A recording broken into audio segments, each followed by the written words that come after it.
Olá, amigo ligado na programação da TVT e você que nos assiste pelo Sistema NET em todo o Brasil. Estamos começando mais um programa Brasil Consciência, uma realização do Sindicato Nacional dos Servidores Públicos Federais na área de Ciência e Tecnologia do setor aeroespacial. No programa de hoje, nós vamos falar sobre a recém-inaugurada Estação Comandante Ferraz, a base brasileira para a pesquisa na Antártida e um pouco mais das pesquisas realizadas pelos cientistas brazucas lá no continente gelado. É um instante só. Para começar esse nosso programa, a gente vai direto ver um vídeo institucional produzido pela Marinha do Brasil sobre a nova estação. Veja. A estação brasileira está localizada na Península Keller, no interior da Baía do Almirantado, Ilha Rei Jorge. A reconstrução da estação foi planejada para ser executada em 4 fases. 2 de pré-montagem dos módulos na China e 2 de montagem na Antártica.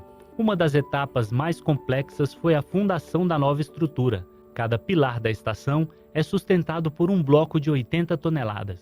A engenharia da Marinha ela se concentrou muito nas condições ambientais adversas aqui no continente gelado. Então são 3 principais. Os ventos fortes, que chegam até 200 km por hora, os solos, que nós chamamos de permafrost, que significa solos permanentemente congelados, e também abalos sísmicos. Hoje, a nova estação oferece uma ampla e complexa estrutura em prol das pesquisas científicas.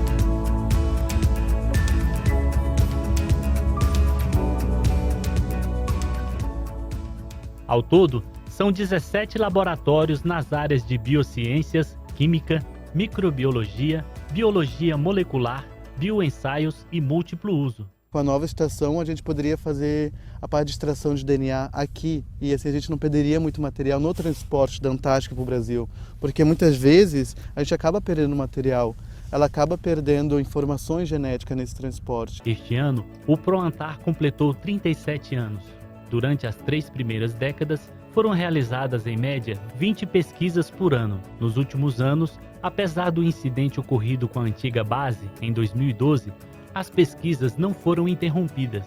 Elas continuaram com o apoio dos navios da Marinha e da comunidade científica, além da construção dos módulos antárticos emergenciais, demonstrando o concurso para a continuidade da pesquisa científica brasileira. O papel da Marinha no auxílio à pesquisa é fundamental.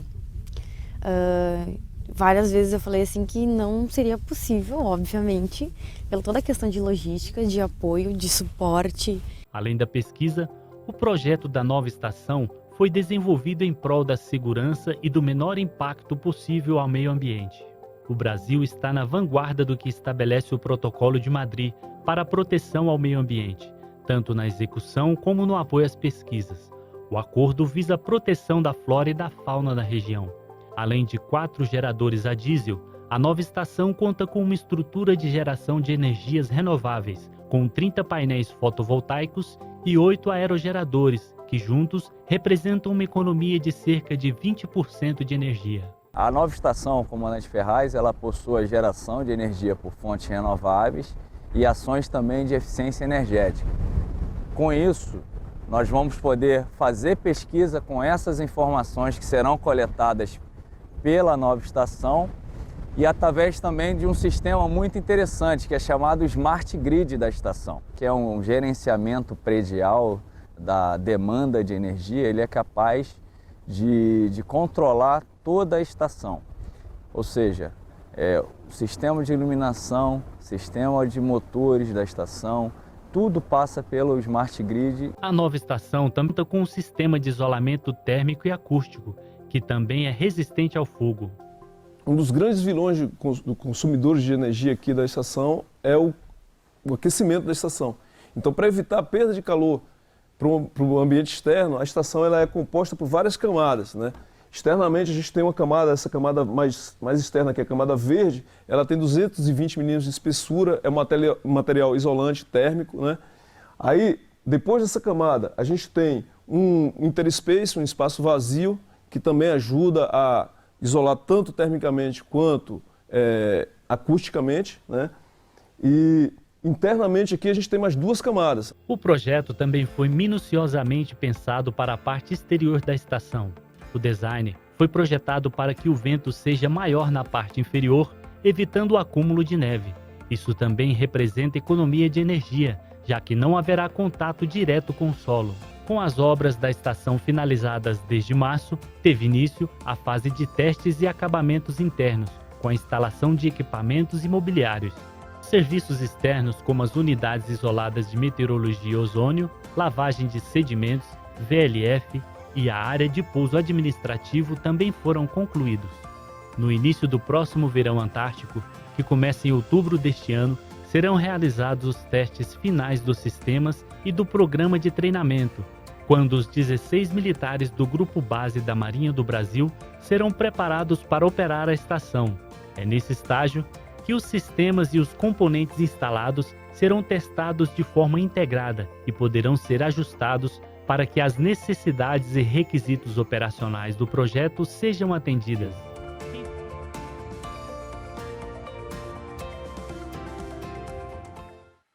Legal, muito bacana aí a estrutura da nova estação, 4.500 metros quadrados construídos aí na licitação com uma empresa chinesa. Essa licitação celebrada lá no ano de 2015, a conclusão da obra agora no início de 2020, investimento de 400 milhões de reais de dinheiro público bem aplicado. Para falar sobre esse assunto no programa de hoje, nós estamos aqui com 2 pessoas que pesquisam ativamente, dedicam suas carreiras de pesquisa a trabalhar no gelo. Eu estou falando do Luciano Pezzi, pesquisador, meteorologista, que está aqui conosco, que é do INPE e que esteve lá recentemente. Essa fratura na perna não foi causada por uma queda no gelo, ele já explica para a gente. E também com a Francine Hélia Pieira, bióloga da USP, pós-doc lá na USP, que está aqui conosco, vai falar um pouco sobre os bentos, não é isso? Vamos saber já já o que são esses seres que vivem no mar e que ela pesquisa lá na Antártica. Bom, vocês dois, você já esteve lá na estrutura nova e você esteve lá na estrutura antiga. Pelas notícias que vocês dois tiveram, pelo aquilo que você viu, o que a gente pode esperar desse novo centro de pesquisa brasileiro lá no continente gelado? Sem dúvida, essa nova estação, né, que foi recentemente inaugurada, é um motivo de grande orgulho para a pesquisa nacional, porque ela é composta por vários laboratórios modernos, uma estrutura super moderna, é estrutura de primeiro mundo, e eu acho que tem condições de proporcionar conforto e condições de trabalho muito interessante para as pessoas que forem desenvolver trabalhos de pesquisa nessa região, né? É uma estação muito boa. Francine, você estava falando que a estação antiga não era bem uma estação, era um puxadinho, de um puxadinho, de um puxadinho, eram vários containers. Você ficou lá quantas vezes? Na verdade, a primeira vez que eu fui em 2003, que eu fiquei na estação. Eles começaram com alguns containers e foram aumentando à medida que que tinha necessidade, né, dos laboratórios e tudo. Então a gente tinha um laboratório úmido, tinha 2 laboratórios secos, que eram bem pequenos. Eu lembro que a gente chegava e o primeiro que montasse todo o equipamento ocupava o maior espaço, né? Era por ordem de chegada e de ocupação. Exatamente. Tanto que eu lembro que a gente foi, eu e a minha orientadora, que eu estava no mestrado, a gente foi com o Ari Rongel para chegar antes e acabar montando o laboratório para ter um espaço maior para colocar as lupas e poder abrir os bichos e tudo. A Antártica é um continente bastante restrito, né? Pouquíssimas pessoas, nem 1% da população mundial foi ou terá a possibilidade de ir lá, pelo menos não por enquanto. O que vocês que já foram mais de uma vez, o que vocês sentem ao saber que agora tem uma estação de pesquisa elogiada aí pelos veículos internacionais, pelos outros países que fazem parte do tratado. Sem dúvida, a estação, desde mesmo da época, né, que a Francine comentou aqui, ela já atendia muito a pesquisa brasileira, né, mesmo com, digamos, daquela forma um pouco mais humilde comparada com a que a gente tem agora. Né? Mas, sem dúvida, essa nova estação ela vai proporcionar, como eu falei antes, conforto e qualidade de trabalho. Né? E isso tudo faz parte, acredito, também de uma iniciativa nacional de programa de pesquisa na Antártica. Então, eu acredito que junto com essa estação e talvez com fomento, né, se os projetos de pesquisa, esses editais de pesquisa continuarem sendo lançados pelo governo, pelo Ministério da Ciência e Tecnologia, continuarem fomentando isso, a gente tem grandes condições de desenvolver pesquisas excelentes e muito de ponta, assim, a nível internacional. Então, eu acredito que a gente tem boas condições de trabalho lá, sim. Acho que o futuro é bastante promissor. Muito legal, Francine. E você já reservou o seu lugar para voltar lá à estação e conhecer a estrutura nova? Não? O projeto Bentos, esse edital, nenhum projeto foi aprovado com financiamento, né? Então, como a gente precisa mesmo do navio, da estrutura, de uma estrutura bem grande para poder coletar os animais lá do fundo, acaba ficando um pouco mais caro e aí a gente não consegue fazer com pouco dinheiro. E aí fica difícil saber qual a previsão para voltar para lá, por enquanto. Bom, muito legal. Essa história da pesquisa brasileira no continente gelado, o Brasil é um dos 29 países que fazem parte do Tratado Antártico com direito de voto para definir o futuro daquele pedaço de terra. Essa história começou lá no final da década de 70, começo da década de 80, com a chegada dos primeiros pesquisadores e a estrutura, e a história do INPE, da pesquisa do INPE na Antártica, também se confunde com essa história. Nós vamos ver agora o depoimento do José Valentim, pesquisador lá do núcleo separado do INPE em Santa Maria, que na verdade coordena todo o sistema de apoio às pesquisas no continente gelado para o Instituto Nacional de Pesquisas Espaciais. Vamos acompanhar o que ele tem para contar da experiência dele nesse local. O INPE, o Instituto dos Servidores do SINCT, participa ativamente das pesquisas no continente gelado desde o início da missão brasileira. O órgão mantém também um serviço de apoio aos projetos na Antártida, que é coordenado pelo pesquisador José Valentim Bages, servidor do INPE do Centro Regional de Santa Maria, no Rio Grande do Sul. Esse centro aqui que o INPE tem na região do Sul é um centro de pesquisa. O INPE tem vários centros regionais, né? É um centro regional descentralizado de São Paulo.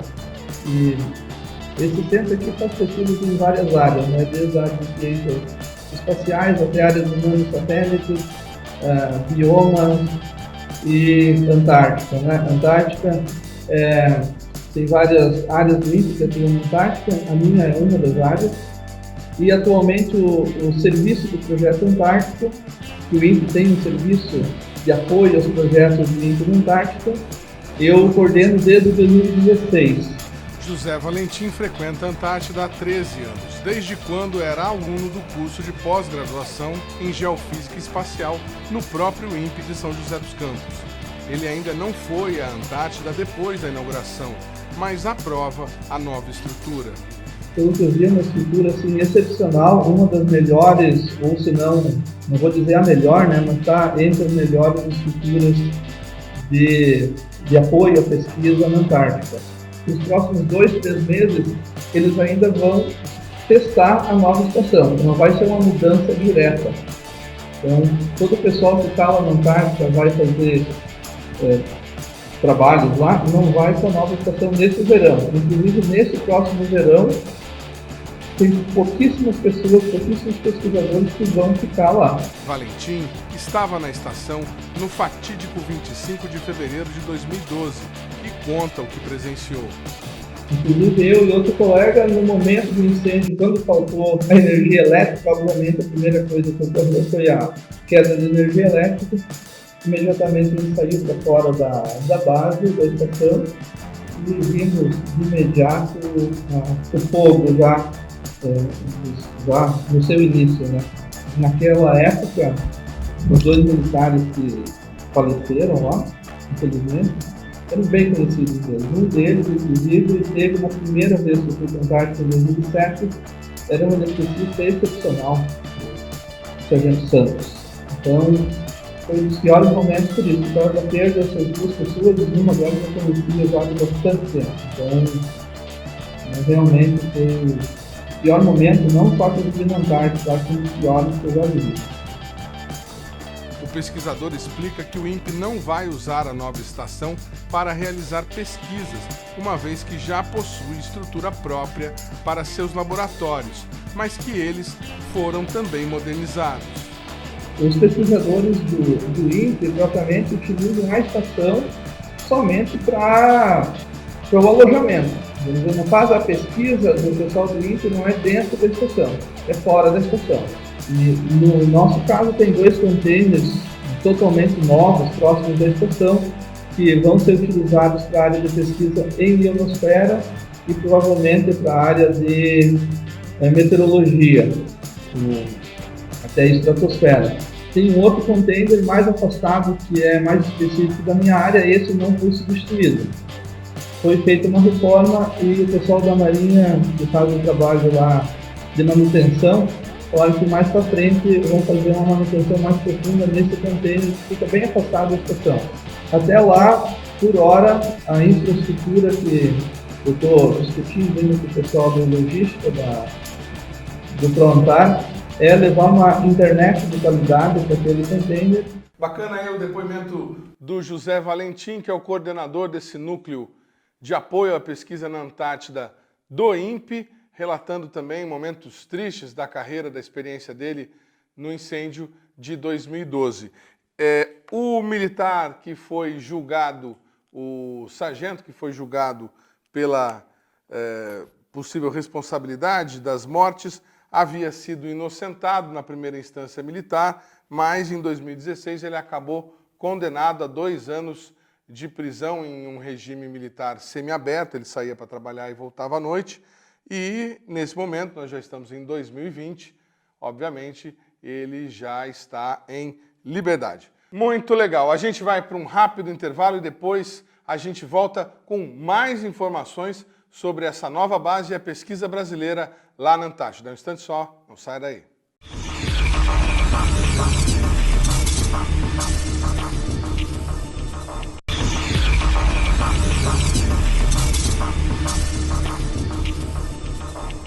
Segundo bloco, o programa Brasil Consciência de volta, falando hoje sobre a nova estação Comandante Ferraz e o trabalho de pesquisa brasileira na Antártida. Bom, a gente estava conversando ali no final do bloco passado, né, sobre a estrutura, vocês falando que precisava ter mais investimento do governo federal para mandar o pesquisador para lá.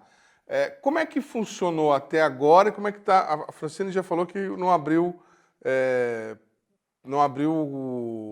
edital para a sua linha de pesquisa, por isso que você não pôde ir. Mas como é que funciona a rigor? Eu sou um pesquisador, eu sou um jovem que estou me formando lá em astrofísica, em algum lugar do Brasil, e eu queria fazer uma pesquisa na Antártida. Qual que é o caminho que eu sigo para chegar lá? Então, o caminho normal que o pessoal deve percorrer é procurar grupos de pesquisa, né, que trabalhem com o assunto Antártica e que também participem desses editais. Então, para o jovem, né, pesquisador ou para o jovem estudante, o caminho é através da universidade, buscar professores que trabalhem com o tema antártico e, de repente, lá no início da carreira dele, começar com uma bolsa de iniciação científica dentro do assunto Antártica. Essa seria a porta de entrada, vamos supor, oficial dentro da ciência brasileira para a pessoa chegar até a Antártica. E os custos, Francine? Quem que custeia isso? Tem que ser o instituto, a instituição que você está vinculada, o próprio pesquisador coloca do bolso, o governo federal custeia alguma coisa? Na verdade, esses editais seriam para pagar, né, custear todos os gastos, mesmo de ida até a Antártica, a compra de equipamento, tudo mais. Porém, a gente sabe que mesmo nos editais antigos, o dinheiro era bem curto. Então, muitas vezes, a gente até recebia alguma diária para pagar o hotel em Punta Arenas, mas não compensa, né? Eu passei alguns anos na Coreia, por exemplo, trabalhei com eles, fui para a Antártica, além do meu salário como pós-doc, eu recebi diárias e recebia o valor do hotel em Punta Arenas, o que for. Então, é uma comparação assim absurda, né, de diferente. E aqui, muitas vezes, o pesquisador paga do bolso se precisa ir de avião comercial até algum ponto, ou Punta Arenas, ou até São Paulo, Rio de Janeiro, para pegar o Hércules lá. É complicado. Então, quer dizer, você tem essa experiência trabalhando para o governo coreano e trabalhando aqui com os mecanismos brasileiros. Você acha muito diferente, é diferente o tratamento que é dado? Exatamente. Pesquisa lá e a pesquisa aqui. Exatamente. Lá na Coreia, por exemplo, o valor que eles ganhavam, né, do projeto Bentos, no caso, o valor que eles ganhavam por um ano é acima do que a gente ganha aqui em 3 anos. E aí eu lembro que eu saí da Coreia para ir para a Antártica, tudo de voo comercial. Porque como o projeto deles todos são civis, para ir para a Antártica a gente não tem o Hércules, não tem a ajuda da Marinha, da Força Aérea, nada. Então foram 5 ou 6 pesquisadores, todos pagos o voo comercial, pago diária, pago tudo. E como é que foi como é que você chegou a essa vaga, a essa oportunidade de fazer essa pesquisa pelo governo coreano? Na verdade, eu tinha recebido uma vaga aqui no Brasil, em Rio Grande, até ia desistir da Antártica, e passei 3 semanas lá em Lafurg, assinei toda a papelada do CNPq, tudo, e eu tinha um congresso, o congresso bianual da Antártica, né, o SCAR. E eu fui para a Malásia. Quando eu cheguei lá, recebi o e-mail que o projeto não ia ter financiamento, que eles iam cortar as 3 bolsas do projeto, a minha. E aí, a hora que eu fui apresentar o meu trabalho, eu falei que eu estava procurando emprego, porque eu saí do Brasil com bolsa. Lá no congresso. Cheguei lá, fiquei sem bolsa. E aí apresentei o meu trabalho, falei todo sobre o Bentos, a cadeia alimentar, tudo. E a pesquisadora coreana estava me assistindo e ela estava também enviando o projeto para o edital coreano e queria colocar a parte de cadeia alimentar de Bentos no projeto. Muito bem. Bom, vamos seguir em frente. Então, a gente entrou em contato com a CECIRM, que é a Secretaria Interministerial de Recursos do Mar, que é quem faz a gestão aí do ProAntar. A CECIRM é um braço da Comissão Interministerial dos Recursos do Mar, não confundir com aquela Secretaria da Pesca, que tinha status de ministério, e que faz a gestão do programa. E eles nos indicaram uma conversa com o pesquisador Jefferson Simões, que é praticamente um papa brasileiro nessa questão de pesquisa no gelo. Vamos ver o que ele fala da nova estação e das oportunidades que estão surgindo por lá. Acompanhe. Essa estrutura que a gente vê nos vídeos, nas fotos, nas imagens, uma estrutura modular, recebeu inclusive elogios publicados até na imprensa internacional, no The New York Times. E essa estrutura ela vai proporcionar para a ciência brasileira o que em termos de melhoria para aquilo que nós tínhamos até 2012, para que o telespectador em casa possa ter essa clareza, quando estiver aí a plenos pulmões? Bom, nós temos que entender que a outra estação, na verdade, é um conjunto de containers. Ela começou com 8 containers em 1984 e já tinha ultrapassado 64 quando pegou fogo. Não havia um planejamento para a parte científica. Foi paulatinamente construído, colocado, às vezes com algumas demandas, mas não havia uma dedicação para a ciência. Logo após o incêndio, a comunidade científica foi solicitada e foi perguntada a ela quais seriam as condições ideais para quem viesse a trabalhar na Antártica. Então, como eu falei, foi uma demanda de laboratórios, principalmente da comunidade que trabalha com as ciências da vida. Isso foi ouvido tanto pela parte logística, que é administrada pela Marinha do Brasil, quanto pela parte científica que o Ministério da Ciência, Tecnologia, Inovações e Comunicações deu algum recurso para montar os laboratórios. Feito isso, nós temos que entender que a estação é muito mais ampla porque permite a presença do Brasil durante o inverno.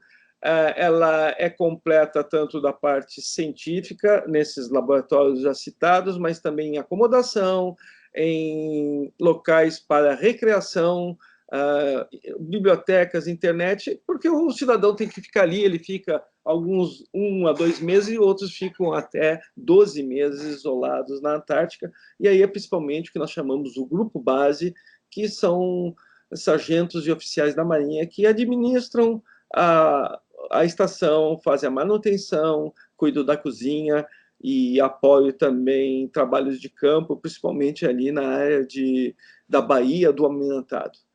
Fora isso, nós temos que entender que essa estação tem um aspecto político, é uma demonstração forte que o Brasil quer continuar a ter um protagonismo na decisão do futuro da região antártica. No caso, aquela região coberta pelo Tratado da Antártica é cerca de 34 milhões de quilômetros quadrados. Por que é tão importante decidir o futuro, participar das decisões sobre o futuro do continente antártico? Olha, nós podemos ter aqui diferentes tipos de justificativas, tanto geopolíticas, na política internacional e defesa dos interesses brasileiros naquela região, da questão de preservação ambiental e na questão da investigação científica. Em termos geopolíticos, é um território onde nós temos certamente a possibilidade de exploração de recursos naturais no futuro. Desse ponto de vista, nós podemos ver que nem a compra do Alasca pelos Estados Unidos no século XIX, que naquele momento era considerado um vazio e hoje é uma das maiores reservas de óleo e gás, por exemplo. Provavelmente nós temos essas reservas lá. Mas o principal recurso mineral que eu creio que vai ser explorado é a própria água potável. A maior reserva de água potável do mundo, contrário ao que muitas vezes se diz, não é a Amazônia, não é os aquíferos, e sim a Antártica, que tem 70% da água do mundo potável na forma de neve e gelo. Muito bem, agradecer ao Jefferson Simões, pesquisador que é vice-presidente do consórcio, podemos chamar assim, de gestão da Antártica, pode ser, não? Do Instituto, comitê gestor. É um comitê gestor. Obrigado. Da parte científica. Da parte científica. Legal. Vamos só falar agora, passar rapidamente em alguns conceitos. Primeiro, a questão do Antártica-Antártida. Né? Fiz uma pesquisa profunda, digamos assim, e essa questão, primeiro, para os portugueses, sempre foi Antártida. Mas, num determinado momento, até por conta de uma marca de cerveja que existe no Brasil, as pessoas foram se acostumando e acabou pegando o Antártica. Vocês falam Antártida ou vocês falam Antártica? No meio da comunidade científica, normalmente é Antártica. Antártica. Eu não sou um pesquisador assim, purista, mas eu acredito que isso venha da tradução do inglês, que é Antarctic. Sim. Então, a gente traduz para Antártica e não Antártida. Mas até onde eu sei, ambos termos são corretos. Em Portugal, Antártida somente permitido. Na verdade, são acho que 3 línguas que usam Antártida, que é o espanhol, o português e o italiano, se não me engano. E, na verdade, não tem um porquê do usar Antártida, pelo menos até o que eu pesquisei, não sei alguém aí que estuda as línguas, mas são essas 3. A maioria usa com K, Antártica. Então, em inglês... Com C? Com C. Pois não. Com C ou com K. Com K também? Tem algumas línguas que usam com K, né? Legal. Bom, só para esclarecer, então se você fala Antártida ou Antártica, você está correto de qualquer maneira. Muito bom, não tem como errar. Bom, e a questão do tratado? As pessoas pensam, mas por que vai lá nesse gelo? Então nós vamos falar daqui a pouquinho da importância da pesquisa brasileira. Vamos dar 2 exemplos. Tem um pesquisador aqui que vai detalhar um pouco isso. Mas por que ocupar aquele espaço, né? A questão geopolítica, a importância disso. Debaixo daquele gelo pode ter petróleo? Pode. Debaixo daquele gelo pode ter algum outro tipo de recurso mineral? Quase todos. Quase todos, na verdade. Entre eles, ouro, prata, carvão, gás, petróleo. Então, por isso que é tão importante ser um pouco dono daquilo. Na verdade, o tratado foi assinado por 12 países no meio da Guerra Fria, quando começaram a ver que a Antártica tinha alguma coisa importante e valiosa. Como disse o Jefferson, não à toa os Estados Unidos foi lá e comprou o Alasca. Isso, e aí eles se uniram e falaram quem que ia ser o dono. E aí, por uma parte, até hoje, né, tem a parte da Argentina, Chile e eu não lembro se é Nova Zelândia, que tem os três querem quase que a mesma parte, que é aquela parte da península. E aí eles assinaram o tratado falando que não ia ser de ninguém e que todo mundo ia ter que cuidar e estudar ali até ver o que ia acontecer depois. Além de ser terra de ninguém, não pode ter atividade de exploração de recursos naturais, né, só pesquisa. Sim. Não pode ter atividade militar. Não. Não, agora o que acontece lá é turismo, né? Turismo. O turismo está começando lá de uma forma bastante expressiva. Então, praticamente nos últimos anos que a gente tem estado lá, a gente vê vários navios de turistas circulando na Cruzeiro volta. na Antártica. Venha passar frio com a gente. Exatamente, saindo tanto do Ushuaia quanto de Punta Arenas. É muito grande o tráfego de turistas.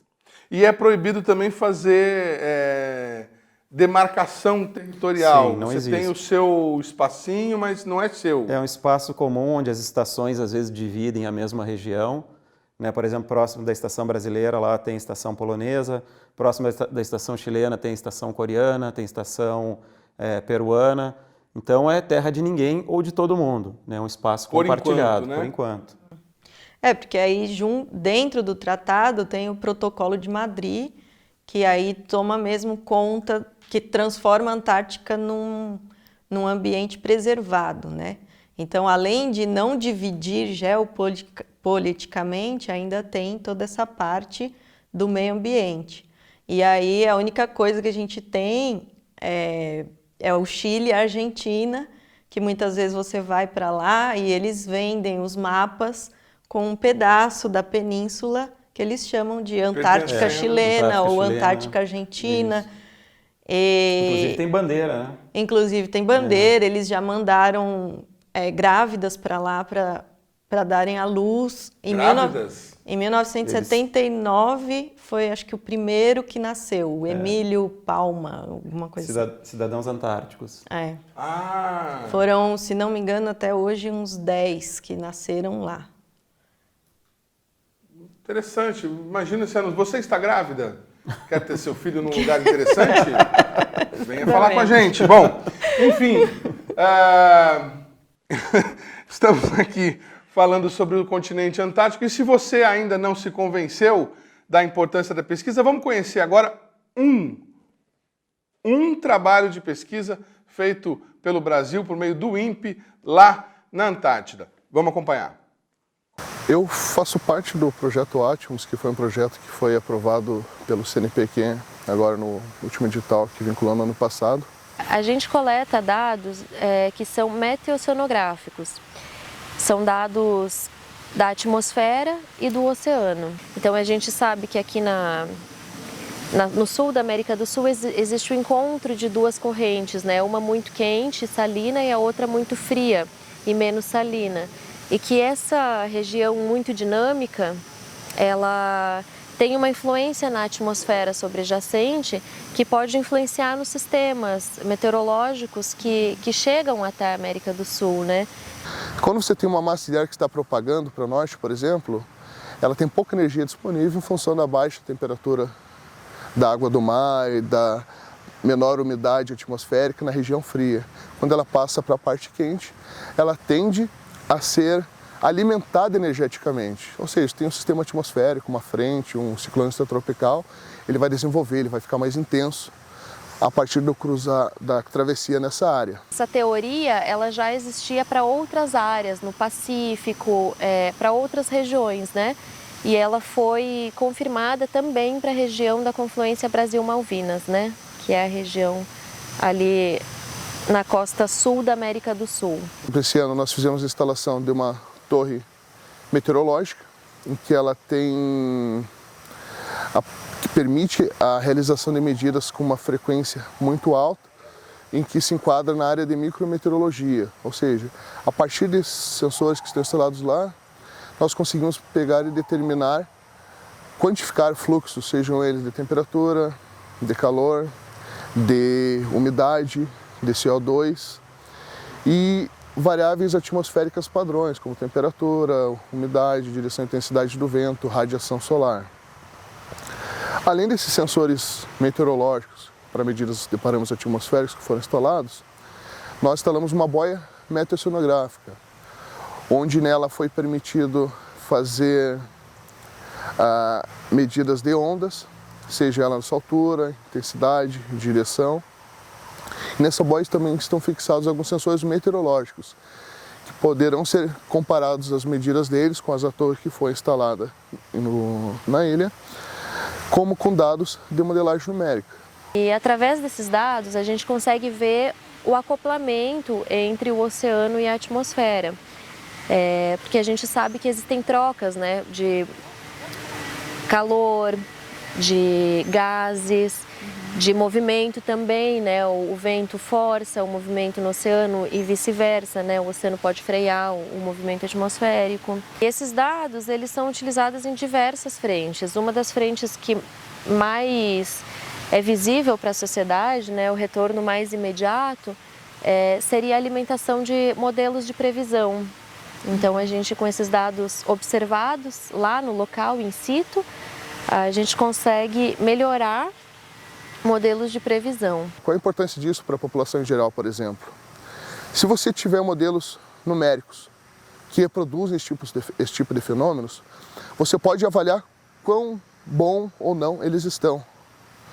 Isso pode ser utilizado para previsão de tempo em regiões costeiras, regiões de condição de mar para pesca, ou seja, para dar segurança se o pescador vai voltar com segurança para o mar, para previsão climática, por exemplo, verificar se tu pode plantar em determinado período do ano em determinada região, principalmente na região sul do Brasil, que tem uma relação e uma influência muito grande das condições oceânicas ali na costa sul do Brasil.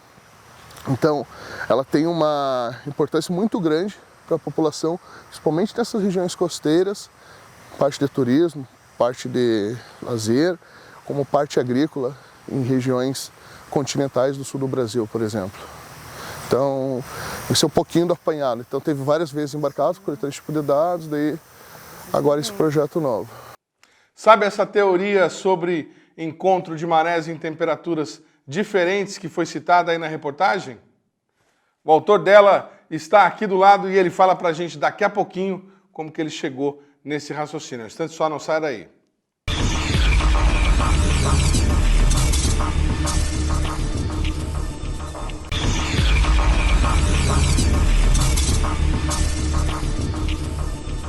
Terceiro bloco, Brasil Consciência de volta com muita informação para você hoje, falando da estação brasileira lá na Antártida, recém-inaugurada Estação Comandante Ferraz, que é um dos projetos coordenados pela Comissão Interministerial de Recursos do Mar. Bom, a gente estava falando no bloco anterior sobre a teoria das mudanças que ocorrem quando há esse encontro da maré fria vindo lá dos polos, lá da Antártida, com a maré quente dos trópicos. O autor dela está aqui. Vocês já tinham essa informação com relação a outros sistemas, né? Exatamente. Faltava comprovar que isso acontecia aqui também. Por que é tão importante saber essa relação de acoplamento entre o que acontece no céu, no mar e no gelo?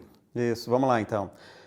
Essa ideia exposta ali, né, no filme que a gente acabou de ver, ela, na realidade, ela começou há vários anos atrás, quando eu estava fazendo meu doutorado e estudando o Pacífico. Então, lá no Pacífico Equatorial, tem uma região que se chama região de língua fria, que é onde as águas são muito mais frias do que o entorno, né? Lá no Equador. Quando a língua fica fria, que a coisa está feia. Exatamente. Não, a coisa está normal, é diferente.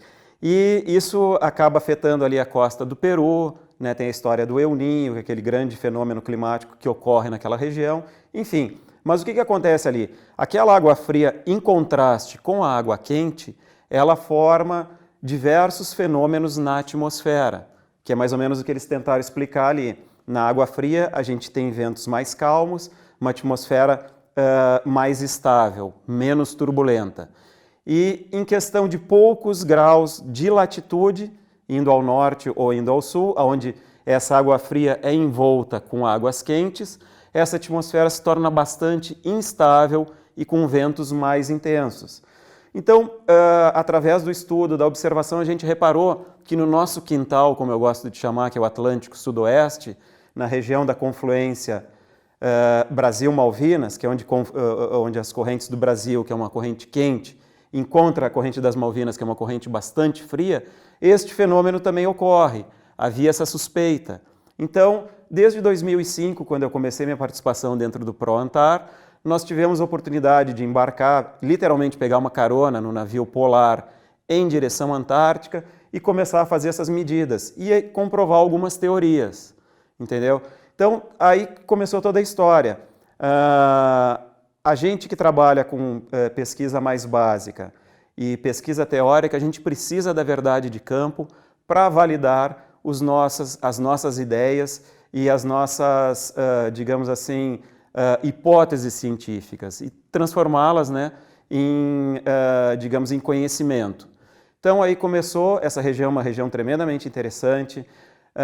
Falando um pouquinho, né, sobre a área de clima, essa região a gente chama de região, ela é uma trilha de tempestades. Então aqueles ciclones todos que atingem o nosso continente, por exemplo, essa semana a gente está vivendo um ciclonão grande aqui na nossa costa, né, na costa do Sudeste.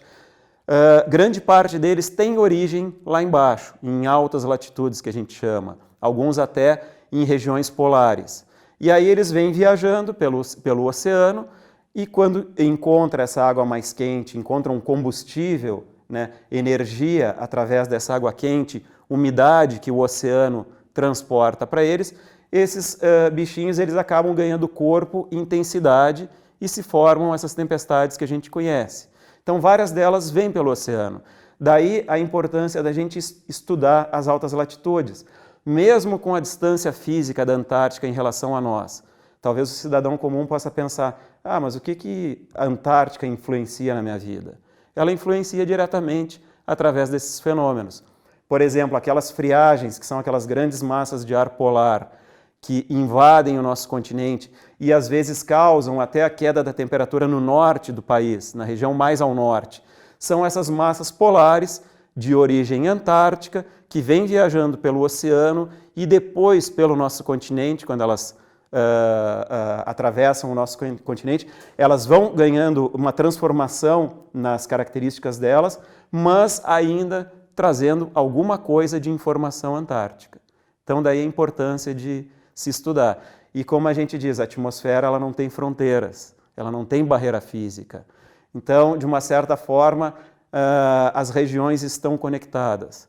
Da mesma forma, colegas que pesquisam, por exemplo, pólen na Antártica, eles encontram pólen de origem sul-americana, que são transportadas por massas de ar, por correntes, né, em última instância, pelo vento do continente para a Antártica.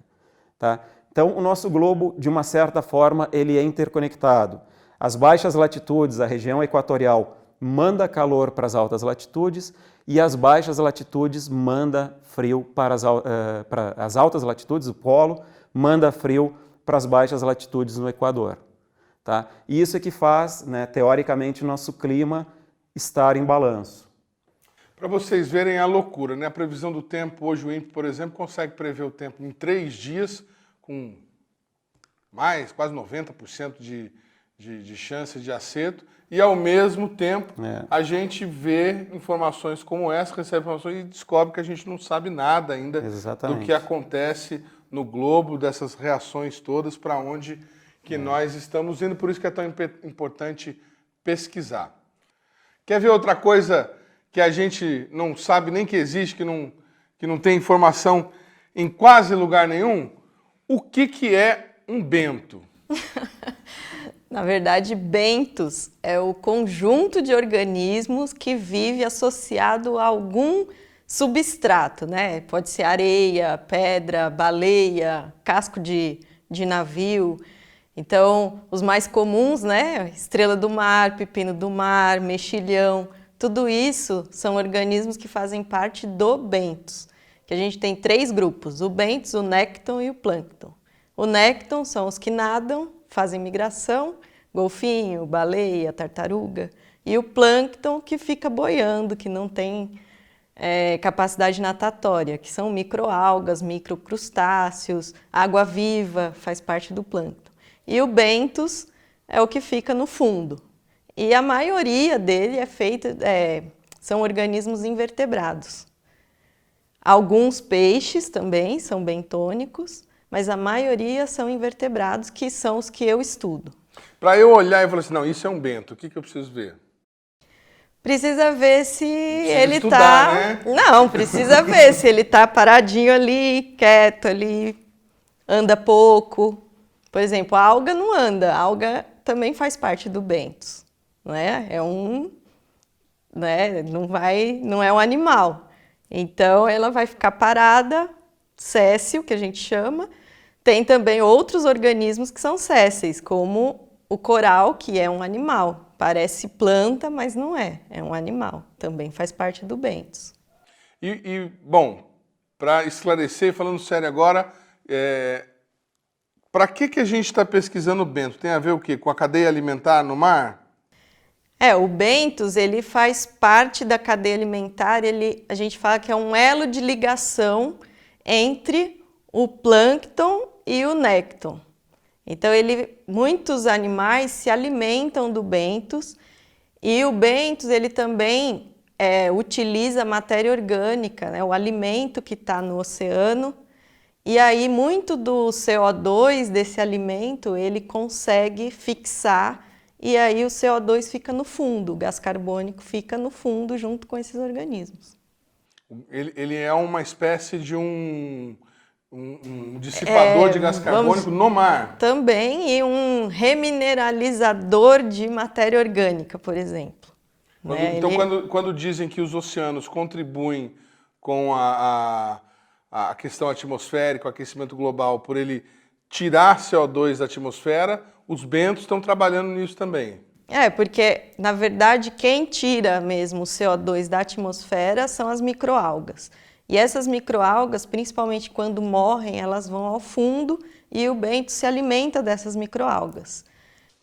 Francine, bom, mas você pesquisa bentos há algum tempo, trabalhou inclusive para o governo coreano, mas agora você não conseguiu estar inscrita, participando de nenhuma bolsa. A sua pesquisa parou? Como é que você fica nesse momento? Como é que fica a pesquisa dos bentos brasileira nesse momento?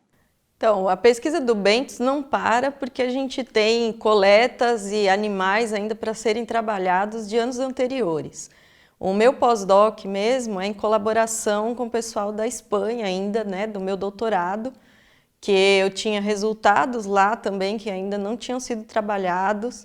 Então, eu estou trabalhando nesses resultados, fazendo pós-doc com isso, que também é com bentos da Antártica, mas foi em Larsen, onde desprendeu aquele iceberg gigante alguns anos atrás. Então, não para, mesmo sem bolsa, sem novas coletas, a gente ainda tem resultados e animais para serem trabalhados. Mas a pesquisadora sobrevive como? No caso, eu criei o Gelo na Bagagem. Primeiro foi um projeto de divulgação científica, mas eu estou indo atrás para fazer palestras, cursos, e aí eu ganho com isso. A pergunta é porque como é que pode um país onde uma pesquisa para porque não tem recurso para o pesquisador, né? É uma coisa incrível. Bom, o teu projeto, por enquanto, tem recurso, foi contemplado na última chamada de 2008. Eles estão indo agora, em fevereiro, para fazer a recuperação de um radar meteórico lá. Não é exatamente isso. Começando do início a história, a gente aprovou esse projeto no edital ano passado, e fomos em novembro na nossa primeiro trabalho de campo desse projeto, fizemos a instalação dos instrumentos, A gente faz pesquisa a bordo do navio Maximiano, né, que é o nosso navio polar. Então a gente instala uma torre micrometeorológica, que a gente chama na proa do navio, onde a gente consegue fazer medida de alguns parâmetros. Por exemplo, fluxos de calor, fluxos de CO2. Então a gente consegue medir o quanto de calor a atmosfera está mandando para o oceano e vice-versa, quanto de calor o oceano manda para a atmosfera. Da mesma forma o CO2, né, que é um gás de efeito estufa, que está muito na moda aí, que o pessoal está estudando muito, por questões de mudanças climáticas. Então a gente fez esse cruzeiro em outubro, chegamos na Antártica, e aí em novembro a gente fez a segunda pernada desse projeto e deste cruzeiro, que já foi em altas latitudes, né, no Oceano Austral, que a gente fala, setor atlântico do Oceano Austral, onde a gente instalou uma boia meteoceanográfica também. Essa que foi falada. Que foi falada, né, a gente tem as imagens dela também sendo instalada, e aí ali a gente mede ondas, né? Então a gente quer saber qual que é o papel das ondas em altas latitudes na atmosfera, como que a atmosfera é influenciada por essas ondas oceânicas e vice-versa, como que... As ondas influenciam na condição atmosférica. Exatamente. Junto a isso, a gente instalou também em uma outra praia da Antártica, em uma praia em Martins Head, que a gente chama, né, que é uma praia da Ilha do Rei Jorge, uma outra estação meteorológica também, que está lá fazendo medidas junto com esta boia. Então a gente amostra tanto a atmosfera quanto o oceano simultaneamente daquela região. E quando o navio estava próximo da região, também medidas a partir do navio. E a minha equipe está voltando agora em fevereiro para fazer o recolhimento desses equipamentos todos. Desses sensores todos. Exatamente. Isso é uma parte do projeto, né?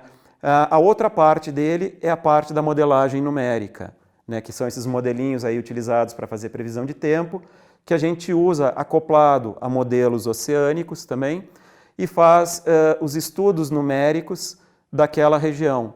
Ou seja, os dados que a gente coleta em campo servem para validar os nossos estudos numéricos. Os dados eles são limitados espacialmente, porque a gente não consegue recobrir uma área muito grande, um período muito grande, mas eles servem como um fiel, né, da simulação numérica que a gente faz, que cobre uma área muito maior.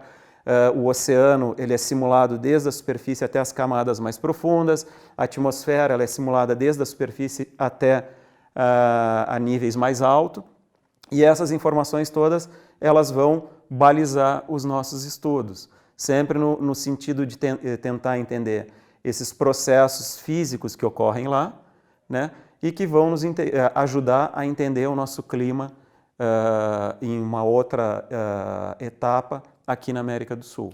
Eu falei que eles iam lá fazer reparo num radar meteórico, mas é que o INPE tem uma gama de pesquisadores, um grupo, cada um tem a sua atribuição, sua missão, seu projeto, e no caso o radar meteórico faz parte do projeto do trabalho de um outro grupo, mas que será restaurado nessa incursão do INPE lá na Antártida. Bom, você que está aí em casa nesse momento achando tudo isso muito legal e que imaginando como seria bom se você pudesse ir para a Antártica, veja agora no VT que nem tudo são flores por lá.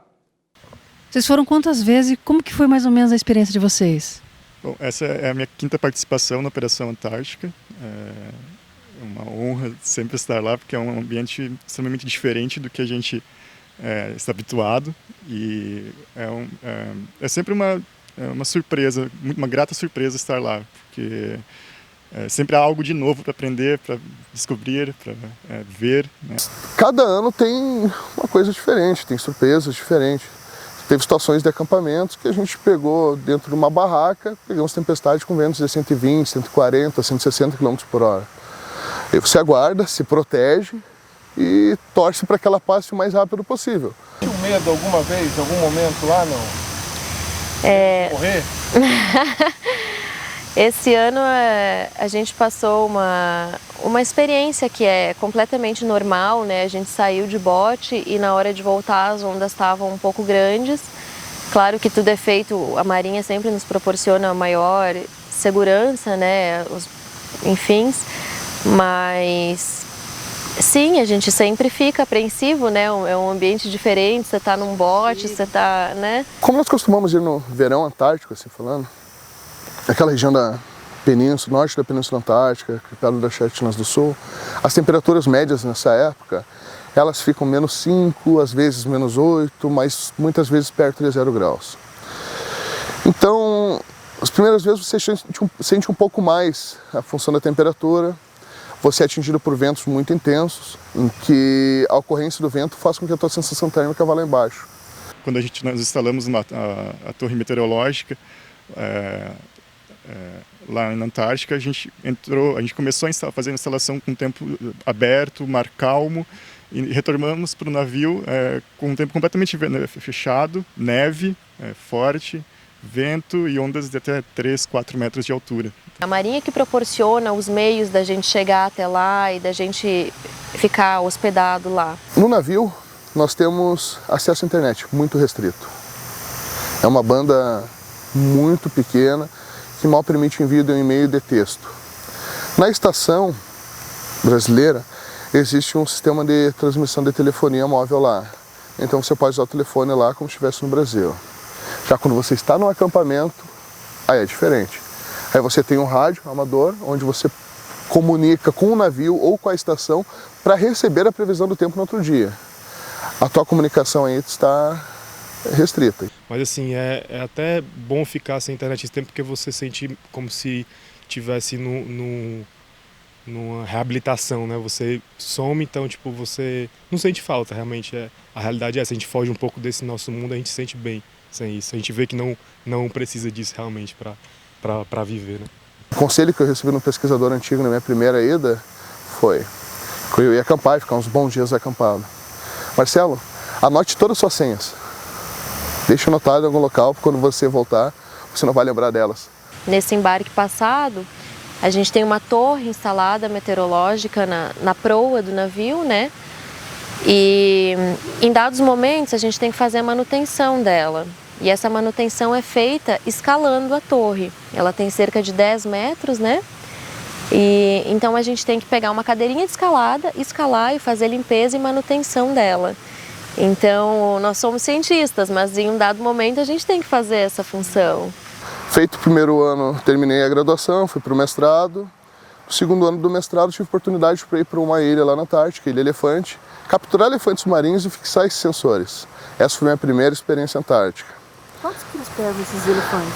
Nós capturávamos fêmeas, oscilava entre 400 e 600 quilos.